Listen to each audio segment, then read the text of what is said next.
Hello guys. Mama. Ito, ako pa rin to. Siyempre, page ko to, kaya ako pa rin.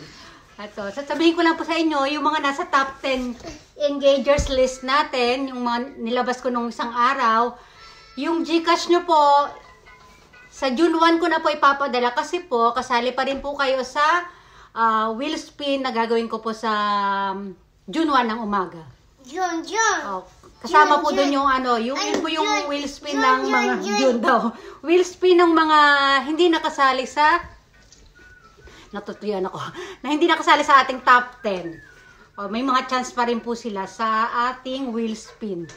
At higit sa lahat, kasali pa rin po yung mga nasa top 10 list. Kaya po, pag-iisahin ko na lang po yung pag-Gcash sa premyo ninyo. Nakakalimutan ko sabi ko. Basta yun po. June 1 na lang po kasi nga po kasali pa rin po kayo sa wheel spin. Maraming salamat po. Salamat sa inyo at maraming salamat.